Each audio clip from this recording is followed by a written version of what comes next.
not. Yeah.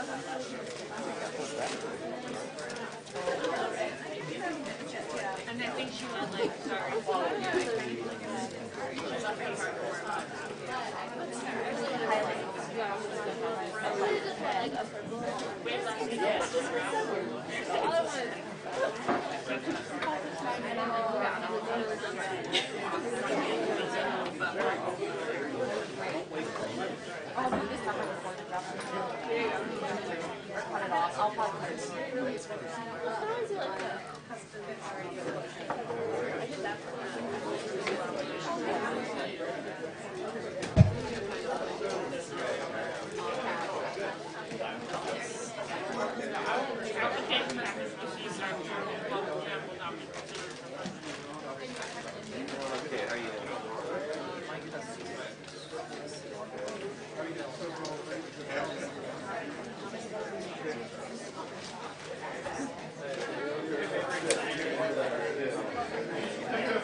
Pretty small farm.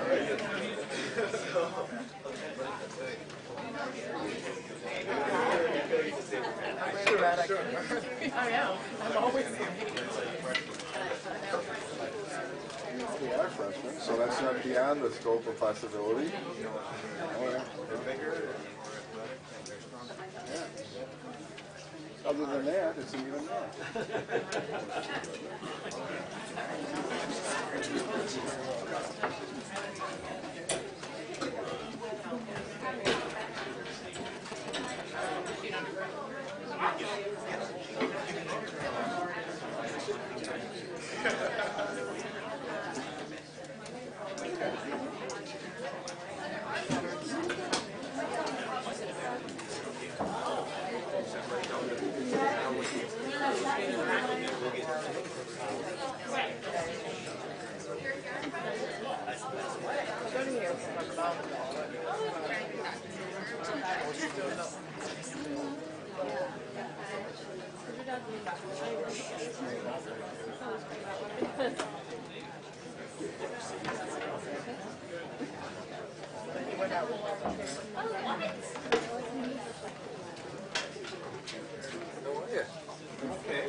I know you care about this. Yeah, this is good.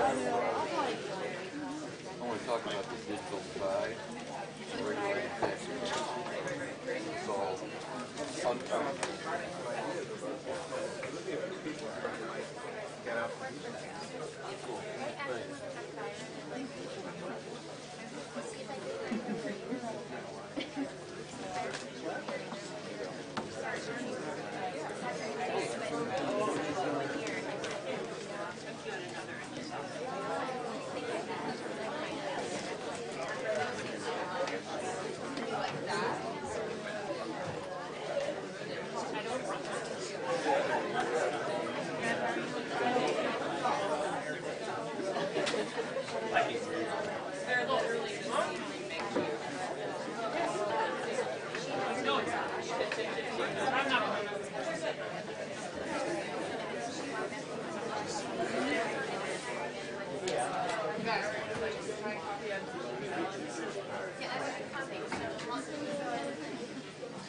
For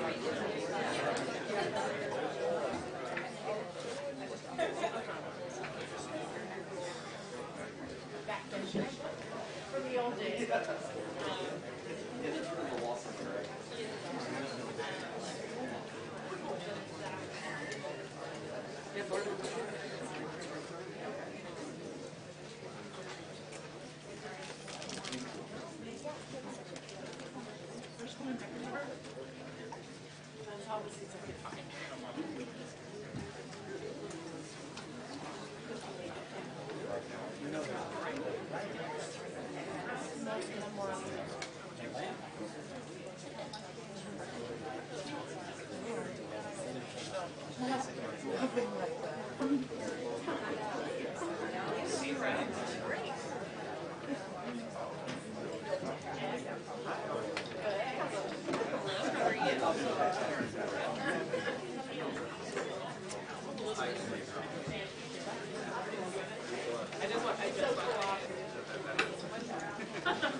All right, everyone. We'll go ahead and start this program. Good afternoon. Thank you, everybody, for coming. My name is Patrick De La Banza, and on behalf of the Black Law Students Association, the Public Interest Law Foundation, and the National Lawyers Guild, I want to welcome you to the Racial Inequality in Madison panel discussion. The reason why we are here today is the Race to Equity Report. Now, this is a report that was published last fall. This report highlighted extreme racial disparities here in Dane County in a variety of areas: education, incarceration rates, economics, etc. And this information generated a lot of interest from law students who wanted to learn more about how to become involved in programs that address the issues in our community, and it motivated us, the co-sponsors, to invite these community leaders that we have assembled here today. And the goal of today's talk will be to further educate the law school community on what is happening outside of these walls, and to come up with ways in which the law school community can be a part of the social change that prominent leaders here in the city envision. So with that being said, I will first start off by introducing our moderator, Professor Thomas Mitchell. Professor Mitchell is a national expert on property issues facing poor and minority communities. In addition to publishing scholarly articles, he has done extensive policy and community engagement work to address some of the myriad problems poor property owners face due in part to their lack of access to legal services. For several years, he built up and directed summer externship programs which placed law students from more than 30 law schools to work on behalf of poor property owners in placement sites throughout the United States. In 2003, he was one of 10 law school, medical school, and psychology professors in the United States who were awarded the Elizabeth Hurlock Beckman Award for their tireless work in mentoring students who, upon graduation, engaged in substantial social justice work, which has resulted in substantial positive change within certain poor and disadvantaged communities. So with that said, I'll turn this over to Professor Mitchell. Thank you.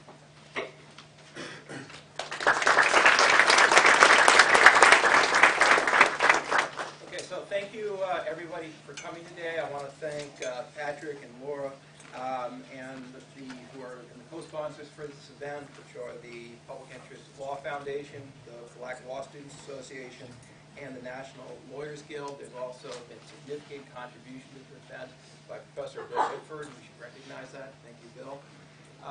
So today, obviously, we're going to have an opportunity to talk about some of these statistics in the report, which would be shocking to some. I think when we think about Wisconsin and their problems in terms of racial disparities, the default often is to think about Milwaukee, and Milwaukee has well-documented problems.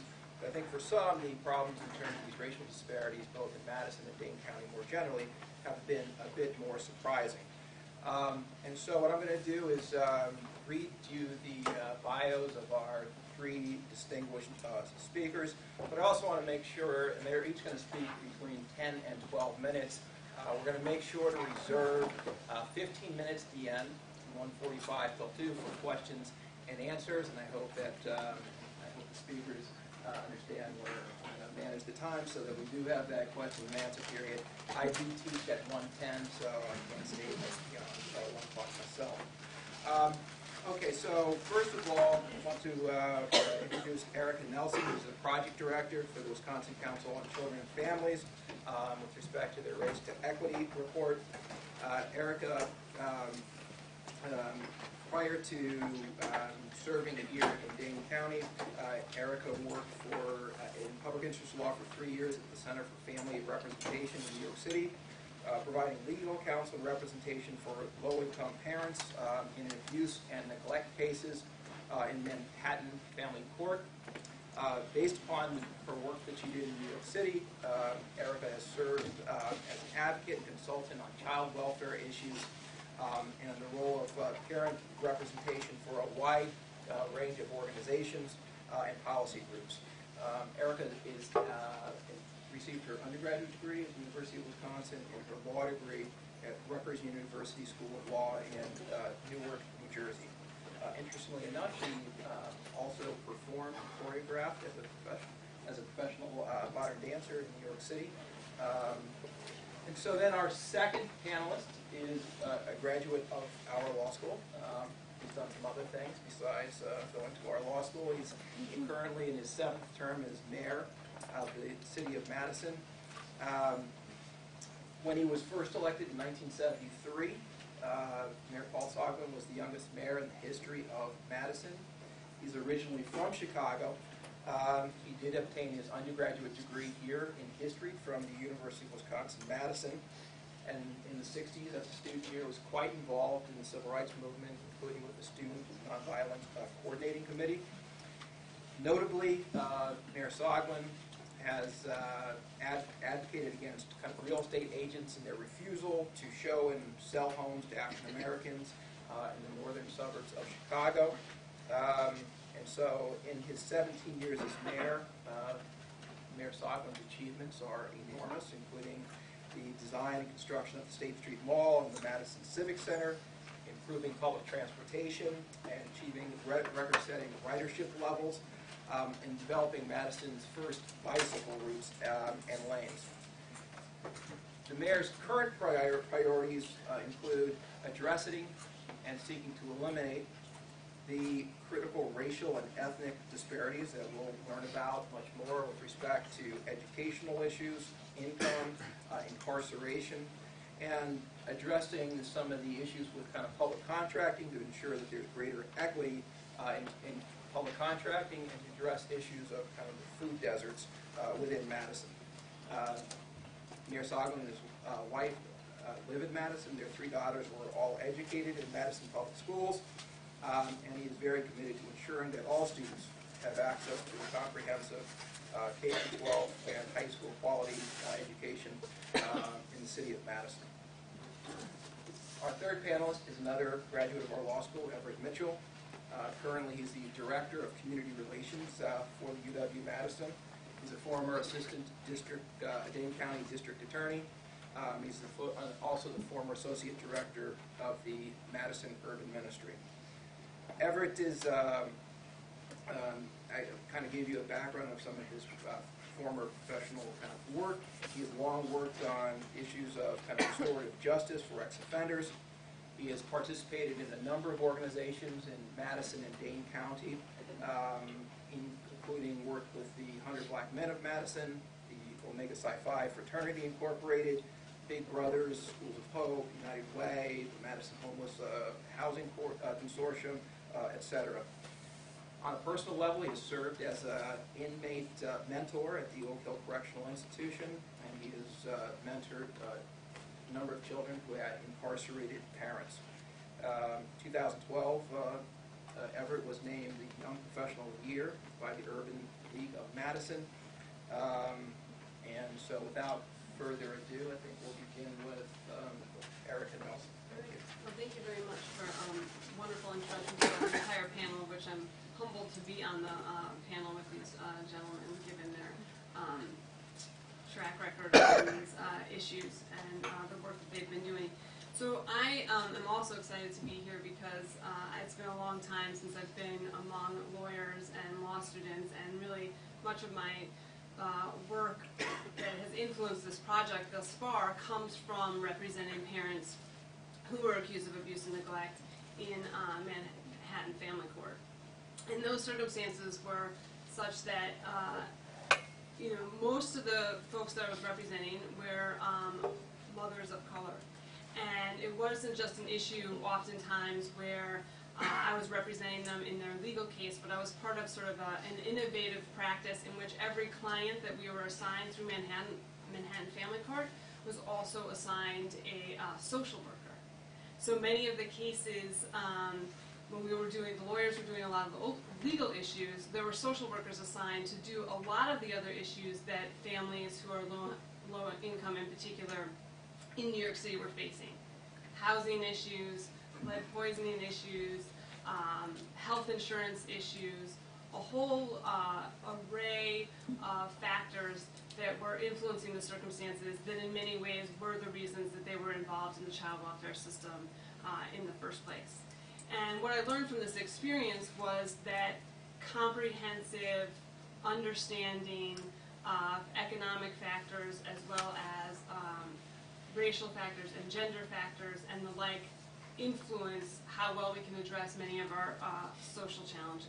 In other words, a more comprehensive approach to these issues, even from a legal perspective, is critical to making progress.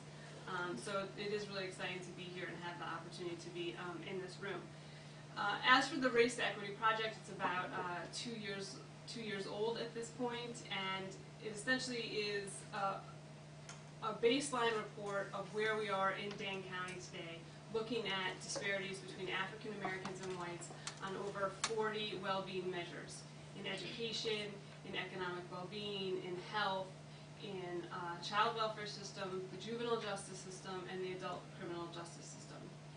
And when we started the project, we had anticipated that there would be disparities between African Americans and whites. And by the way, the project, chose to work exclusively at the beginning, looking at data for African Americans and whites, and not necessarily expanding to other groups like Latinos and Southeast Asians or the Native American community, because we are sort of at the beginning of this project. And from a data perspective, in many cases, it's easier when you're looking at census data to get data on African Americans that's reliable than it is for Latinos or Southeast Asian population or the Native American population.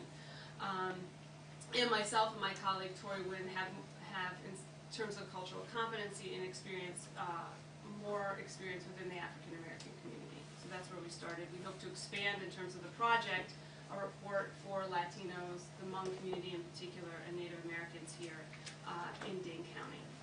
So when we looked at these well-being measures, we had expected that there would be a disparity between African Americans and whites here in Dane County, and that was because whites on average, if you compare them to other whites in the nation here in Dane County, do better when you're looking at education, when you're looking at economic well-being. And therefore the assumption was that we'd had these high disparities, and African Americans would be doing on par with other African Americans throughout the state of Wisconsin and the nation as a whole. But once we started to sort of unpack one indicator after another, what we were finding out was that in fact African Americans here in Dane County were doing worse than African Americans in Milwaukee County or in Milwaukee or in Chicago or in the nation as a whole. So that the disparities ended up being very extreme, and in fact Dane County has some of the worst disparities between African Americans and whites in the nation. And in fact, yesterday there was a report released by the Inequities Foundation called Race for Results, that has the state of Wisconsin ranking 50th for well-being for African American children.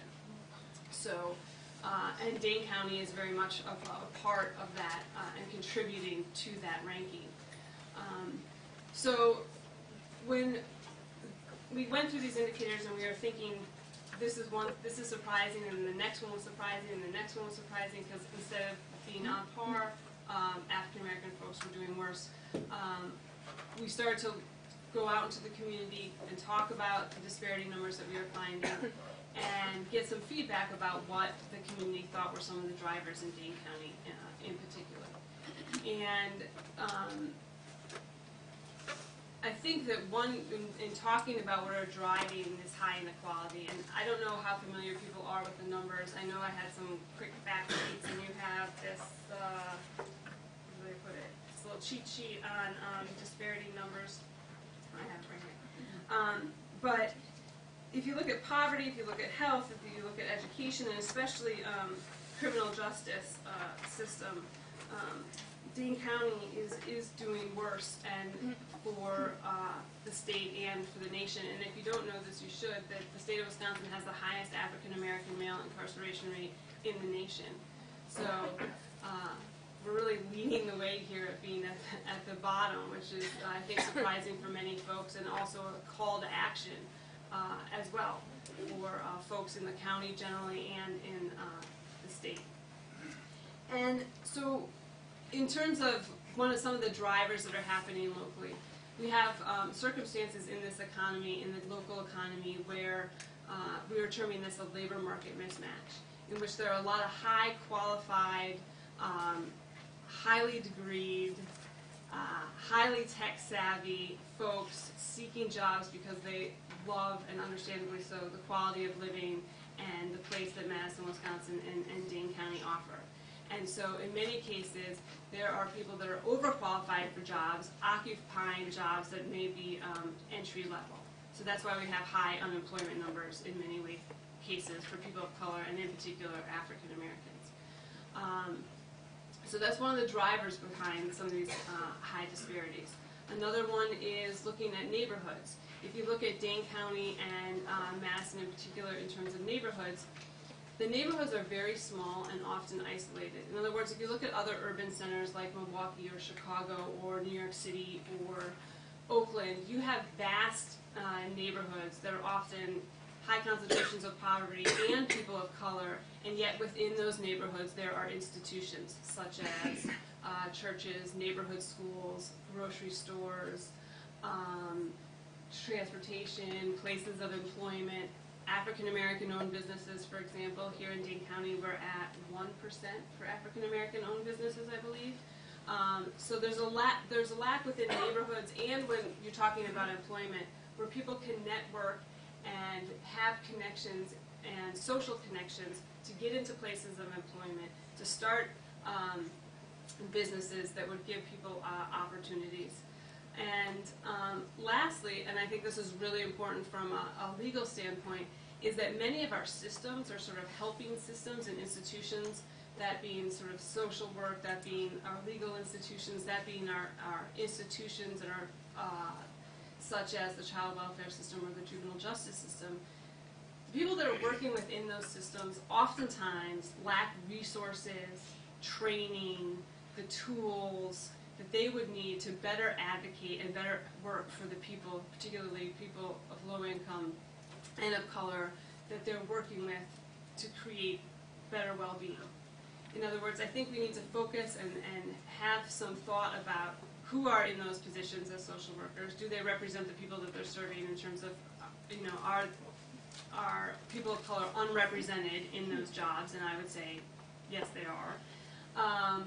And what kind of resources can we scale up? What kind of training needs to be done? What kind of more integration and comprehensive system service providing needs to take place within these systems in order to better address the strengths as well as the needs of many of these folks. So in, is my 12, are you managing my time? Yes, I am. Okay. Because I keep going. 1 minute? Okay. So The numbers are in the report, so if you want the details on the numbers are there in terms of especially the deep end systems, which I know you're probably more interested in, juvenile justice, child welfare, and adult criminal justice. I sort of highlighted some of the drivers that I think are taking place in this county in particular. They're making the disparities so egregious and shocking. And I think that, you know, that simultaneously, Dane County and Madison, because of its resources, because of leadership, because of the university, has a high potential for addressing many of these disparities. And we can do that through creating greater employment opportunities, creating better systems management and people in the systems with more resources, as well as strengthening our communities and the people that are living in them and having this as a living experience, giving them more opportunities. So, thank you very much. All right. I actually speak faster if I stand rather than sit. So, since I've got 12 minutes to present what's going to take me 2 hours, let's go for it. The answer to the question is thinking. And let me just focus on a couple of things, which is, first of all, the digital divide. Secondly, I want to bring in Uber and Lyft. I want to talk about public access and public accommodation, placemaking, social cohesion, Amazon.com, and let's roll into it now. The first and most important point that I'd like to make is that we need to focus on the consequences of what is happening and anticipate what will happen. Rather novel idea. If 100 years ago, with the advent of the automobile, people had started thinking about how do we deal with this new invention and how do we respond to it, what will be the social implications, what will be the environmental implications. Can you hear me in the back? Okay. If we think these things out, instead of going the route of Los Angeles, which was to dismantle the public transit system, someone must have come to the conclusion that we're going to have to compete with the individual automobile, and instead of dismantling public transit systems, we're going to have to expand public transit systems so that it can compete and do a better job than the individual automobile.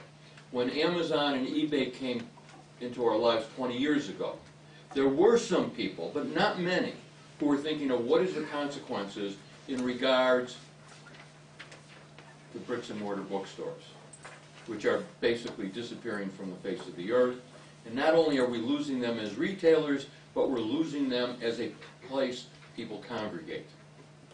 The worst and most egregious example of this, obviously, is food, in terms of what are now referred to as food deserts, which is driven in large part by the Farm Bill, federal food policies, and what we insist upon growing, which is subsidizing sugars and fats and not encouraging fresh produce and protein. In a moment, I'll try and connect some of this.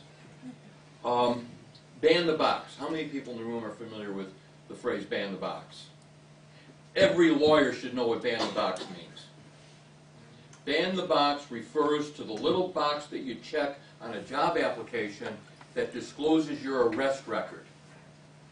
It is one of the two greatest impediments to employment in our society. The other one being lack of a job.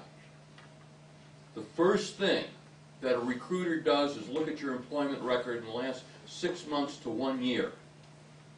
And then what they do is, if you haven't had steady employment in that period, you go into the circular file. Efforts are being made now to ban the box. The city of Madison, in our last major recruitment, made a commitment to people who filled out the application.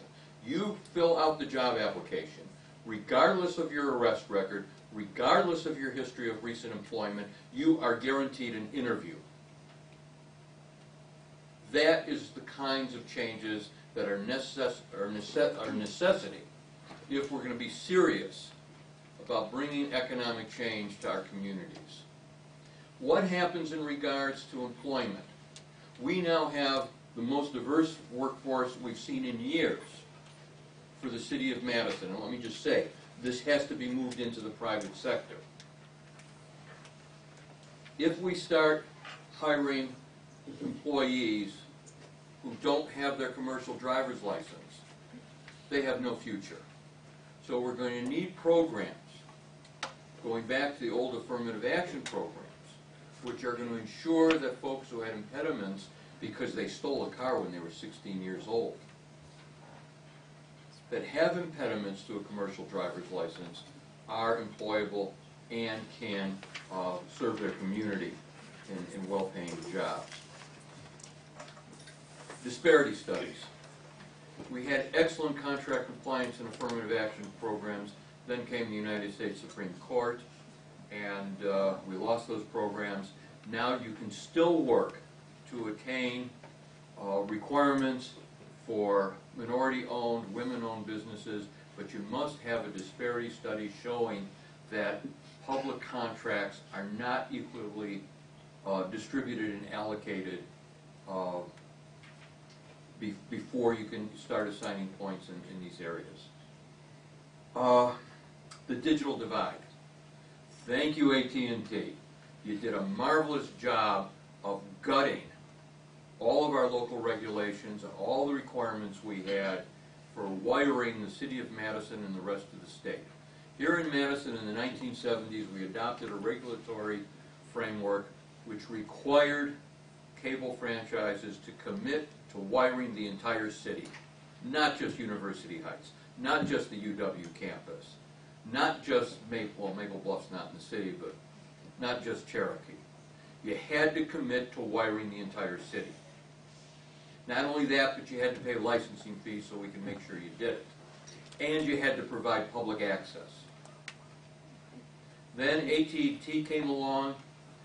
They, shall we say, persuaded not just the Republicans, but the Democrats who comprised majorities in both houses of the Wisconsin legislature. All of our local regulation was preempted, and now, how many of you have access to AT&T UVerse?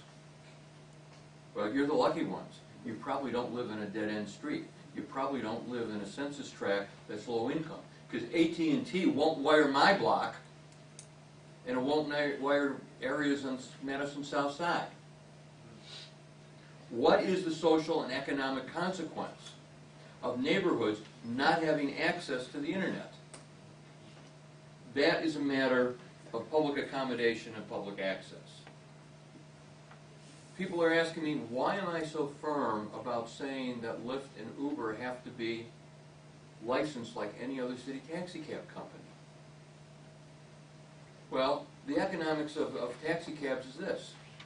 80% of the time, 80% of the day and night, cabs don't make money. Cabs make money when students come back and forth from holidays and vacations. Cabs make money when there are vacations, when there are conventions in town. Cabs make money when it's raining and at bar time.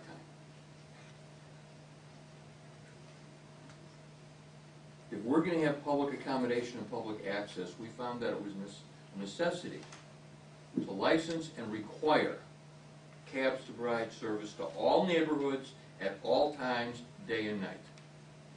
If we have no regulation, I can tell you what will happen in a city like Madison. What will happen is there will be cherry picking.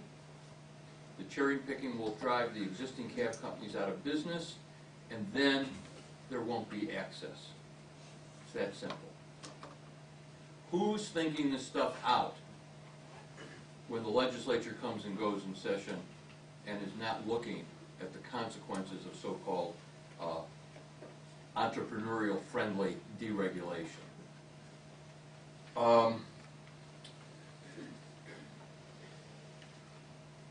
Some of the things that we can do, I want to get back to that.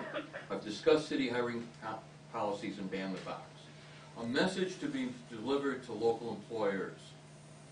It's wonderful that you write a check and you buy a ticket to the annual banquet for the Urban League or for Centro Hispano. But when we walk through your hallways and look into the offices, what do we see? Internship programs. The city is attempting to serve as a role model. Am I out? The city is attempting to serve as a role model. We have the Aspire program. We're expanding our internship program this summer to 30 more students. And we are hoping that our adult hiring programs will also have a significant economic impact. One of the things that came out of the study that the Nelsons and Tori Wynn worked on was this. There must be a two-generation strategy to deal with these issues. Yes, we must deal with the academic gap. We must deal with academic achievement. But we also have to make sure that households are economically viable. And that means working with adults. I want to get into another area, which is trauma. There are two significant forms of trauma within our community. The first is hunger. Children with empty stomachs do not learn. A free and reduced lunch program is exactly that. It doesn't provide dinner in the evening. It doesn't provide meals on the weekends. It doesn't provide meals over the vacation period. And I can spend another hour on food access, food deserts, but I just want to leave you with the thought that access to food is critical, particularly nutritious food. I won't say anything about the pizza. The other thing that I want to focus on in terms of trauma is physical abuse. Abuse that may take place in the home or in the streets.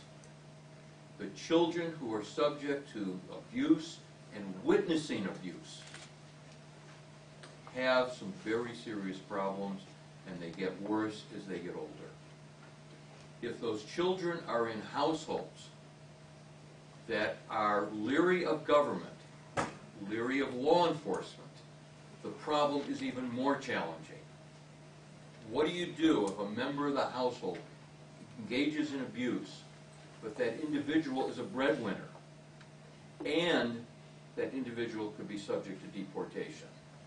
There's a whole lot of consequences which are different in that situation than in a native white household. I want to mention some of the successes we've had, and I want to go back to Saul Alinsky's old admonition. Never do for people what they can do for themselves. I want to point to two things that have happened in the last 18 months.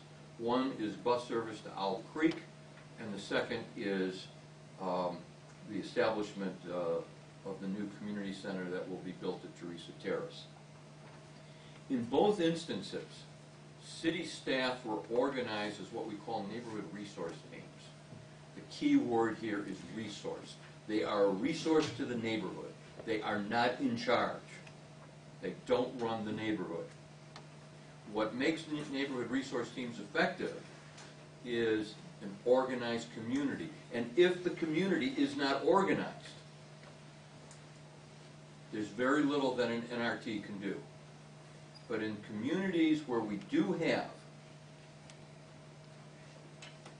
faith-based organizations, neighborhood leaders, small businesses, teenagers, I'll come back to them in a second, we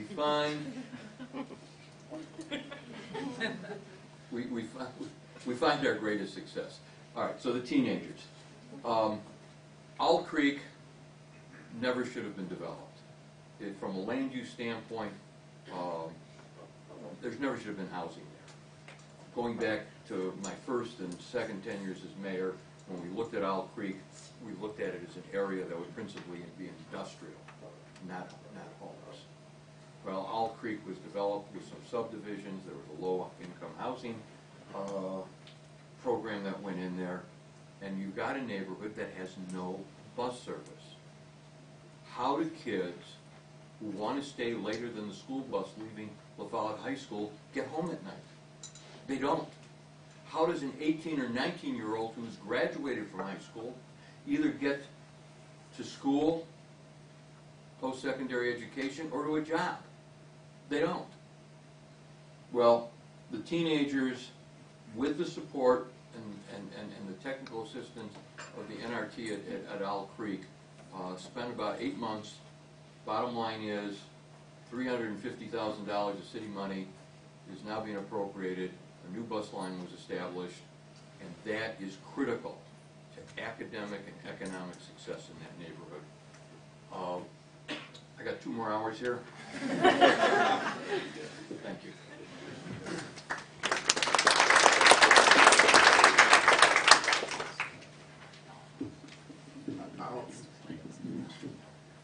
I'll do the same. I'll stand, and I think now I have 2 minutes, right? Mayor Solomon took most of my minutes, all right? I'll start this by saying that the race equity report is important because this last Saturday I was taking my 17-month-old son to go play at a play gym out in Sun Prairie. And so I was taking him there, and we go there routinely because it's free. Since he's not 2 years old, he can play, and I can just go to sleep or whatever. And so when I was walking through the door, a young white girl looked at me and laughed and said, "Ah ha ha ha! Look at his black skin." And I stopped. I paused for a second because she was laughing with her cousins, looking at me, saying, "Look at his black skin," as though something was wrong with me and there was something bad about me. Now, she's a young white girl, probably in kindergarten, and she has confidence enough to articulate this in a setting full of her family and friends, in a setting that I would think she would be intimidated to say something like that, but she said it. Her grandmother was mortified. Her mother was so embarrassed that she couldn't even come and talk to me about it. So why is race to equity so important? I think it's important because if we're not intentional about this, we will see this passed down to another generation. And I'll be the first to tell you that, I have lived in this community for 10 years after coming from the South and East Coast and down south at Morehouse. This is probably one of the most racist places I have ever lived because they do not associate blackness with success.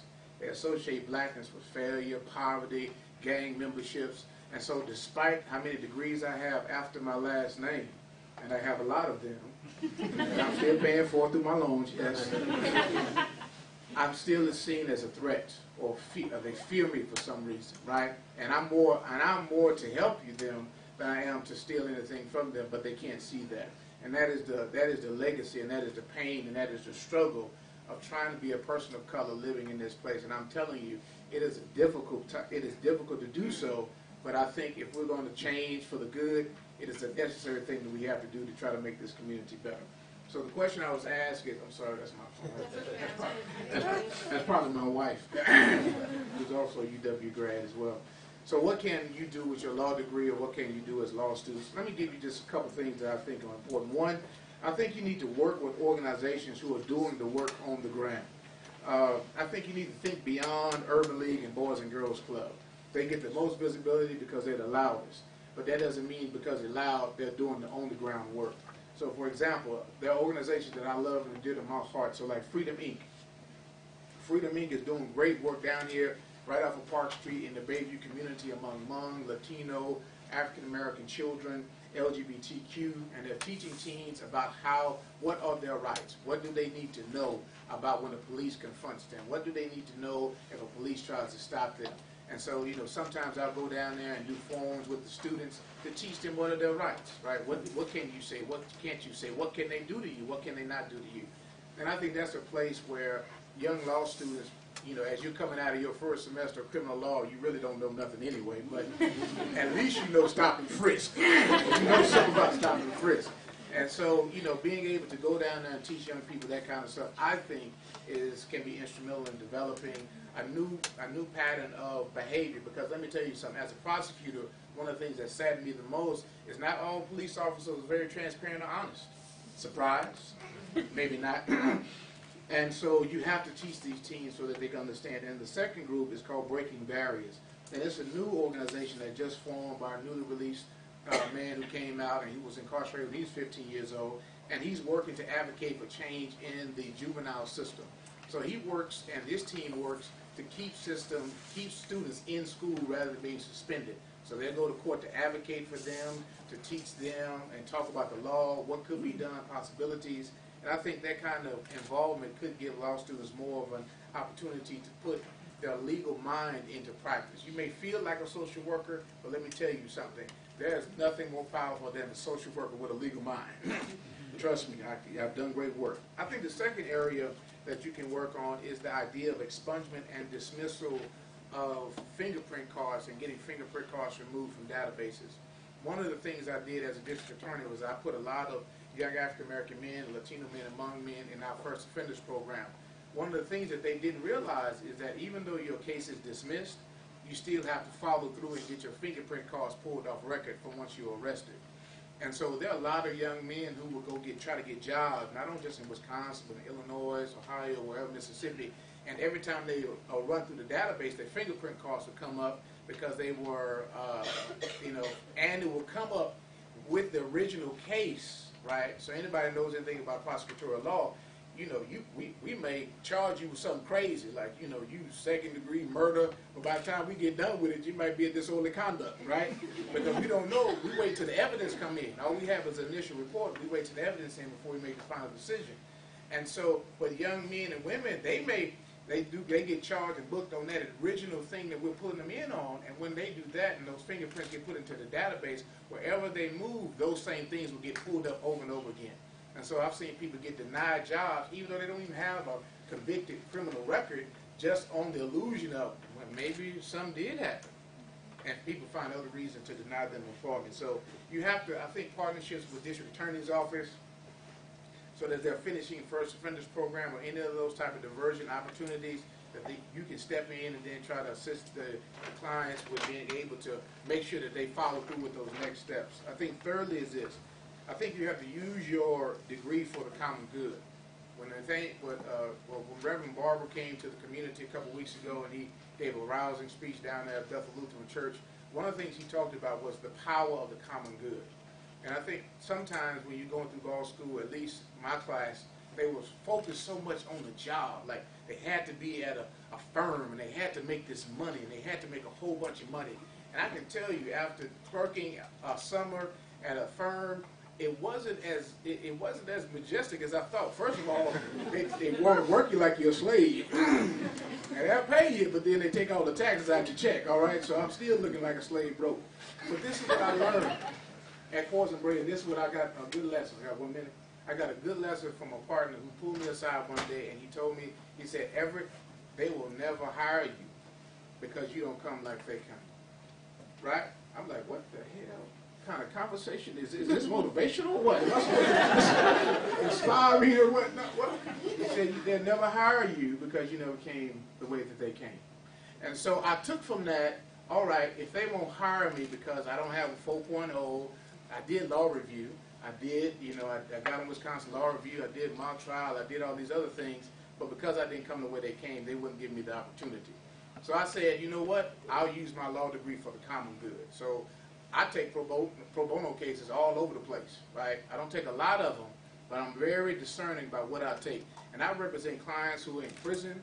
I'll represent clients who, I'm thinking about Chapter 980. I'll take Social Security cases. I've taken domestic cases because I believe that we have to use our law degree for the common good. And you can't just say, well, if I don't get money, then I can't use my degree. They can't have my knowledge. That's shame on you. Shame on you if you do something like that, because that's not what you're here for. A lawyer is a servant, and you're not a lawyer if you don't have a client to serve. Last is this. Sign up for city councils and Dane County Council meetings in the city. I think the mayor probably can tell you this, that there are a whole lot of committees that never get that don't get filled.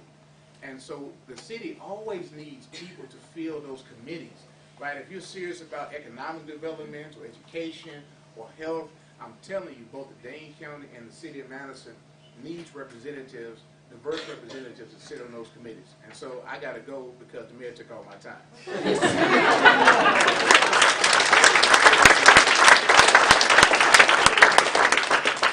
Okay, so we have about 15 minutes for questions and answers. We have microphones and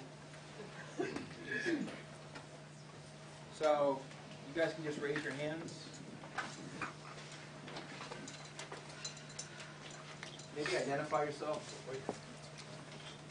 My name is Carrie Bloodworth, and I'm a law student. And I'm interning this semester at the Public Defender's Office in both juvenile court and children's court. And one of the common responses that I've heard to racial disparity arguments from judges, social workers, district attorneys, guardians ad litem is, I'm not a racist, therefore I'm not the problem. So how do we help system actors back away from that defensive position and recognize that they need to be part of the solution, keeping in mind that the juvenile justice system has shrinking access to resources. The resources are not expanding right now. So, I think the panelists can take it. We're going to also try to get as many questions as possible.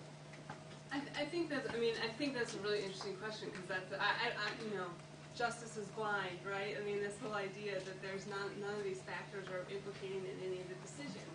And I think just sort of expanding folks' education, saying that we do have these disparities in this community, and then look at other examples and studies across the country where, for example, I can't remember the city, but there was a study done where in juvenile court, they were like, it's exact same sentence, exact same circumstances, and the single factor that either sent a kid to corrections or not was whether there was a person in the room that said, I like this kid's a friend of mine, and I will watch out for him. And in many of the cases, lots of the kids that were white had that resource in the room, and a number of the African American kids did not. And as soon as they started putting like an uncle or a cousin or someone saying, I got his back, I'm in here, it changed. So like examples like that. And I also think that I had an experience in court where just tiny subtle things when, in New York City, we stood up and we said, I represent, as the defendant, I represent so-and-so. And I noticed when I came here, there were circumstances where someone else was announcing who I was and who I was representing.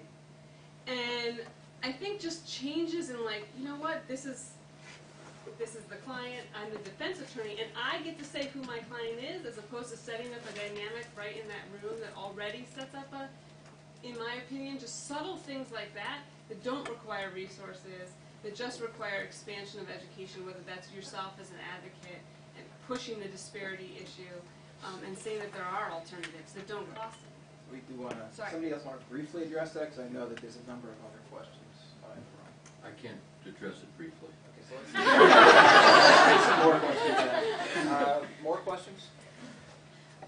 Sure. I have a question. Thank you all for coming to speak today. One of my concerns, and I have many concerns about race in Madison, but one of them are some of the systemic practices that take place that lead to not necessarily individual children being affected, but just large groups of people being affected, just because the practices that are being used are so punitive and unnecessarily punitive. So, for example, the zero tolerance policies in the public school systems leading to lots of kids being suspended or ending up in juvenile justice over infractions that are would be treated differently under other circumstances. But there were a couple that were mentioned by Dr. Everett Mitchell about the criminal justice system, and there were two as you were talking when I thought, well, gee, those are changes that the our police or our DA's office could address. One is overcharging, and that is a nationwide issue. The idea that, you may commit this crime, but we're going to charge you with 4 different offenses and also ratchet them up, so we have leverage to plea down, right? That's just how it operates. And the other is the idea that someone who, after the case is resolved, favorably has to take the step to go expunge the records as a burden on them. And they may not have the capacity or the information, the resources to do that. And those are the kinds of things that if they were built in, the expungement could be taking place more automatically, or there could be a system to help. And the overcharging is a choice. That's discretion. That doesn't have to take place. So those are the kinds of things that I think that could be done that would affect a lot of people, but it requires a change in mindset in a way about, are we going to take these numbers, seriously and make some changes and maybe give up a little power. So Tanya, is that a question? I mean, do you want to respond to that? Do you want to respond to that? I'm thinking. Sorry, so since I'm another professor here, but I guess I had a question about what you all think Madison could do to confront its denial about these numbers. Because I think the primary problem that we have is, and apparently when you're talking in AA, I have no personal experience with that, but they say the first thing you need to do is admit that you have a problem. That's like step 1 or 2 or 3. And it seems that Madison has had real resistance to looking at these numbers and say they reflect a really serious systemic problem with our institutions. And I think part of that comes from a very unsophisticated understanding of racism. So racism is like animus and hatred of black people, not, you know, the more complex manifestations. So I guess one of my questions is, what could we do to confront the pretty deep and profound denial that this community has about the racism that exists within it and within its institutions? Okay,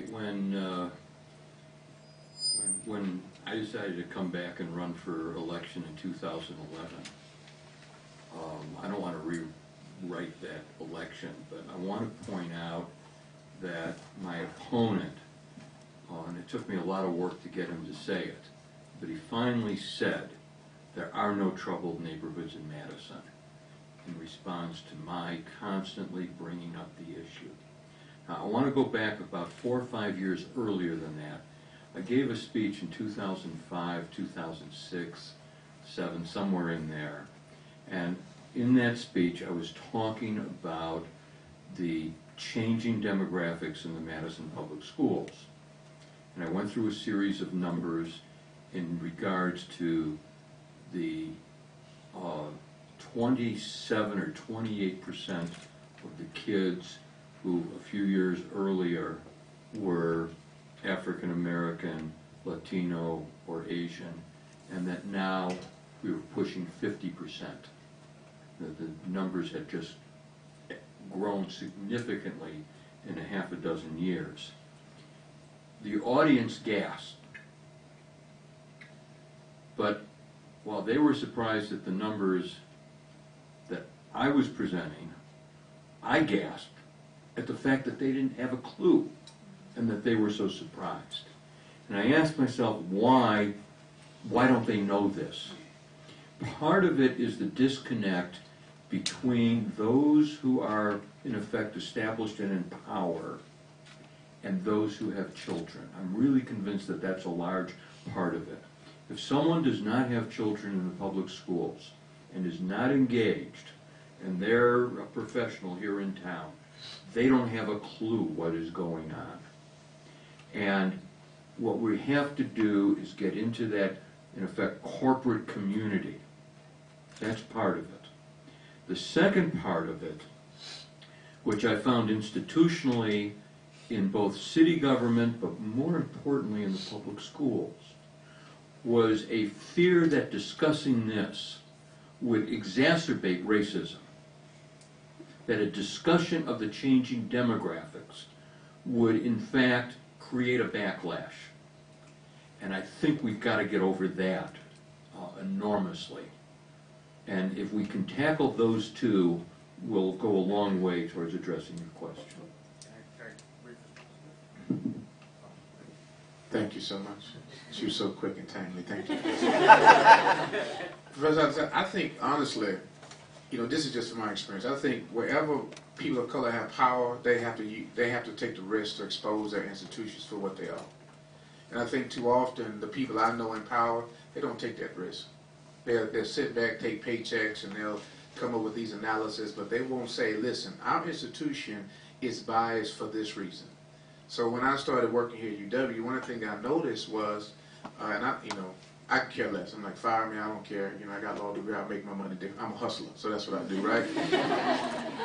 But I noticed in the search committees there was no diversity. I noticed that when they got ready to hire different people, now they would say stuff like, whatever, we're gonna bring them to talk to you after the facts. But I said, but if there are no people looking at applications when they come through the gate, then no.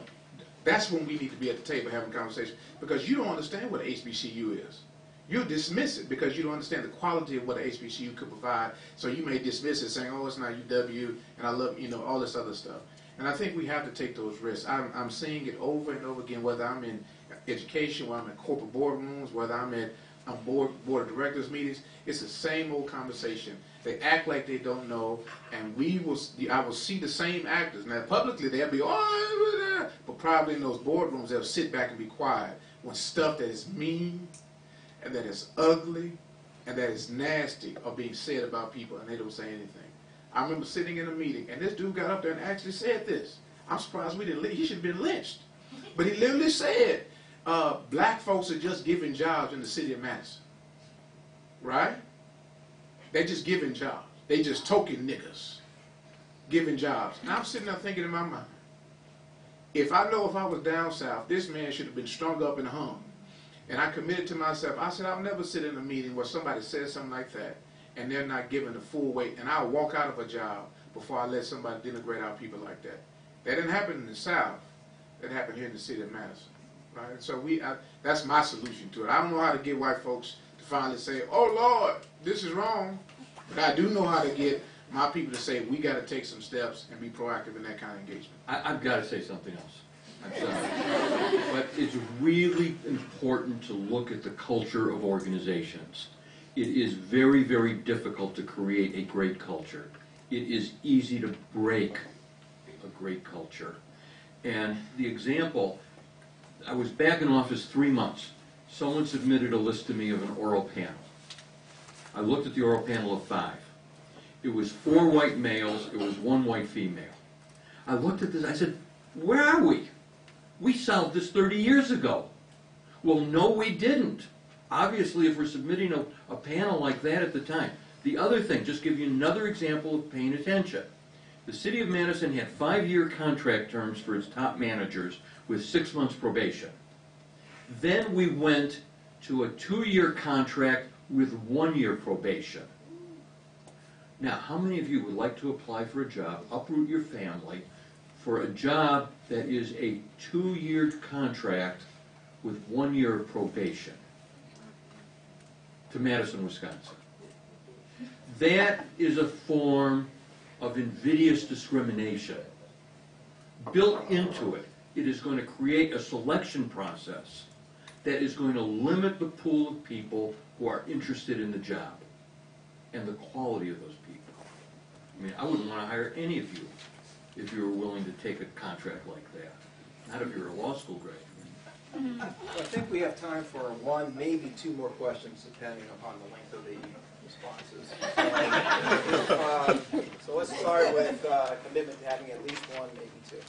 Okay, thank you. I spent, about 10 years ago, I spent some time teaching at Madison East, and as a student teacher, and I was really taken aback by the, I guess, systemic segregation there in the form of the way they track students.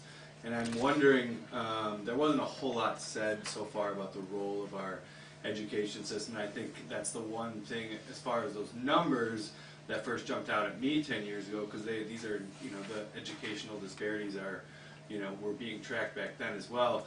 And I'm curious if anyone on the panel has anything to say about the conversations that are happening in our high schools and our grade schools and among school leaders. I don't want to say anything negative about past superintendents, but I believe with Dr. Cheatham, we finally have a superintendent who gets it. I'm very optimistic about the future. And you described East High, well, the same thing is true at West High, same thing is true at La Follette and at Memorial. And the key thing is this. The school district administration has not done the kinds of things like I was talking about earlier. What kind of contracts, what kind of jobs are you offering to attract African American, Asian, Latino, Hispanic instructors? What are you doing to engage parents? That's one of the greatest problems in terms of the academic divide. You go into a Madison school, whether it was 40 years ago or 10 years ago, and it's simply random luck and chance, depending upon the individual teacher and the principal, that you look at the complexion of the children and you look at the complexion of the parents, and 95% of the time, they don't match. The engagement with the parents has to be escalated. That's one of the major impediments to success here, and I'm going another 2 hours. Okay. Any final question? If it's quick. Okay, last question. Try to make it quick. I'm just curious what we all can do in our day-to-day relationships to help get other people as passionate about changing the Madison community as we all are.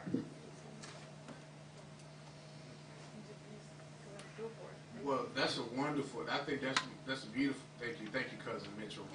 Let's go to his class, y'all. I think what we have to do is be very intentional about our relationships. I wrote this when I was asked this about the isthmus. They were saying, what can you do to raise relations? And I said, for me, it's all about the intentionality of relationships. You can't change Madison if your circle of friends are not diverse as well.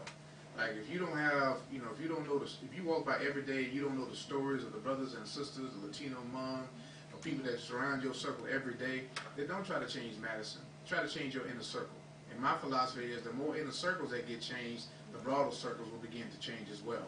But that's where it lies. It lies in us being intentional, taking risks. As a black man, sometimes you say, well, black people don't have to take that risk. I'm like, y'all lost your minds. We have to take it all the time. Because we have to live in a world that is different from ours, but it's not the same in reverse. And so when my good friend, who's the CEO of M3, said to me, he said, you know what, Everett, I can go raise my white kids in my white community, in my white house, and I never have to intersect with anybody who's a person of color. That struck me as a very honest and yet sad reality in the state in which we live, that they could even have an option to do that.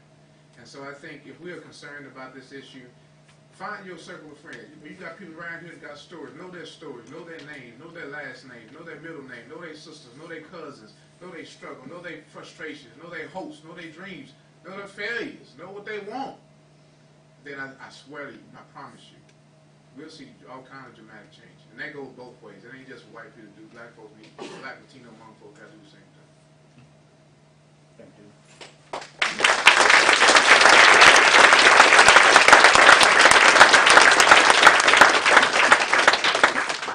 So the discussion is ended. I just wanted to say thank you to the panel members for taking time out of your day to be here today. Thank you.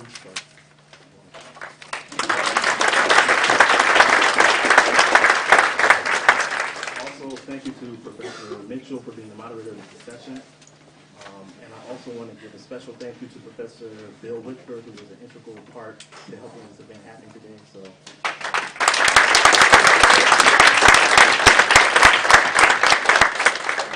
Also, I wanted to give Colin a chance to make some announcements about some programs. Okay, real quick before you go, we do have one more. Is this on?